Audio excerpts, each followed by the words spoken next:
રાતના વાગ્યા છે 10 અને 10 વાગે કાકા આયા છે. કાકા સાયકલે ક્યાંથી આયા? વડોદરાથી આવ્યા.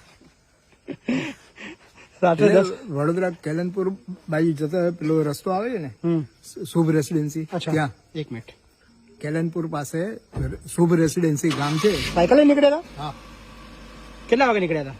2:30 વાગે. વડોદરા થી સાયકલ લઈને 80 કિલોમીટર થાય થી. કેટલી ઉંમર તમારી?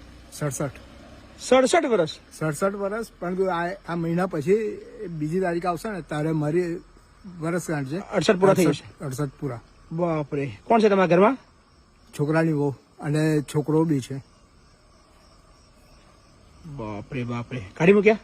ના, કાઢી નથી તો મૂકતો. પછી પરંતુ ગમે તેમ બોલીને ગમે તેવું વર્તન કરે છે મારી જોડે છોકરાની વહુ, એટલે ભાઈ કંટાળી ગયો હું. એક ઘર છોડી નીકળી ગયા? હા. રોજ ઝઘડા થતા હતા ઘરમાં? આ ઝઘડા રોજ થતા. બરાબર. કઈ નીકળ્યા કે હું કઈ કે જઉં છું કીધા વગર નીકળી ગયા? કીધા વગર નીકળી ગયા. એવું ચાલે યાર? ના ચાલે, પણ હવે કરવાનું શું? બહુ ગાળો બોલે છે, ગંદી ગંદી? ના, ગાળો નથી તો બોલતો. પછી પરંતુ ઝઘડો કરતા નહીં, ગાળો બોલતા નહીં તો કેમ ઘર કેમ છોડી દીધું તમે? મને એની જોડે નથી ફાવતું એટલે શું કરું? કેમ નહીં ફાવતું? મને આ ત્રાસ આલે છે આવી રીતે. અને એમના ઘરમાં હું રહું છું એટલે એમના ઘરમાં મને ગમે તેમ બોલે. ત્રાસ આલે છે ટૂંકમાં, હેરાન કરે છે. હા. ખાવાનું આલે છે કે ભૂખ્યા રાખે છે? ના, ખાવાનું હાલે છે 2 ટાઈમ. તો એ પ્રોબ્લેમ શું છે યાર?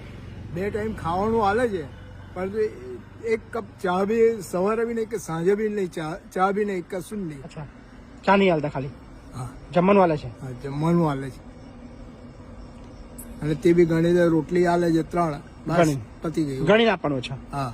આધાર કાર્ડ લાયા છો? હા, લાવે છે. ઓકે, વાંધો છે. અહીં રહેવું છે ને? હા. આવીએ હળો. સો રાત્રે 10 વાગે બી આવા અઘરા કેસ આવતા હોય છે, પણ ઘણી વાર રાત્રે 12 વાગે 1 વાગે બી જાગવું હોય છે. પણ રહું છું, તમને બધા લાગતું છે બાપુ ક્યારે છે? બાપુ આજે લાઈટ હળગે છે એ રૂમ આપણી. સો 24 કલાકની ડ્યુટી છે આપણી. દિવસે તો આખો દિવસ દોડવાનું હોય છે, પણ રાત્રે ઘણા બધા બિચારા જે તકલીફ પડ્યા હોય એ પણ આવતા હોય છે. સો 24 કલાક દરવાજા ખુલ્લા છે, કોઈ ચિંતા નહીં. આવો કાકા, સ્વાગત છે તમારું. હા ને, સાયકલ ત્યાં મૂકી દો. હા, ટેન્શન ના લો. હવે અહીંયા મૂકી દો, બાજુ ત્યાં મૂકી દો. હા, ચિંતા ના કરો.